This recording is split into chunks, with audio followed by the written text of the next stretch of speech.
कश्ती हादसे में शेखुपुरा के 2 नौजवान भी बच जाने वालों में शामिल हैं। दुनिया न्यूज़ के नुमाइंदे राना मोहम्मद उस्मान उनके घर में मौजूद हैं, उनसे मज़ीद जानेंगे। इस हादसा में जहां 300 के करीब पाकिस्तानी जाँ बाग हुए, उनमें से 2 खुशकिस्मत बच जाने वाले जो हैं उनका ताल्लुक शेखुपुरा से है। एक सनी नामी नौजवान जो जिंदा बच गए हैं उस हादसा के अंदर, उनके घर में इस वक्त मौजूद हैं और उनके वालिद फारूक जो हैं वो हमारे साथ मौजूद हैं। उनसे जानते हैं कि क्या वाक़या हुआ, हादसा कैसे पेश आया। भाई सानू इन्ना बच्चा साढ़े दोवां नूं, एक मेरा भतीजा सी खावर सैन, एक मेरा बेटा सी मोहम्मद सनी। इन्होंने एजेंट ने सबजबाग वहाए ने, सबजबाग वहा के 27 तरीक नूं इत्थों मुल्तान तो गए ने। अगे जा दुबई का होया स्टे, फिर जाके मिस्र का होया, फिर लीबिया गए ने। लीबिया जाके रहे ने उत्थे तकरीबन महीना सवा रहे ने। अगों दूसरे महीने की 8 तरीक नूं जाके अगों फिर दोबारा उन्हें अगों कश्ती दे विच उन्हें बिठाया, बिठा के तो उन्होंने लगाया ने उत्थे।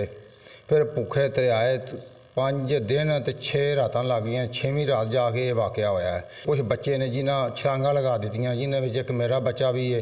अल्लाह ताला दे बड़ी करम होया है कि जेड़ा वो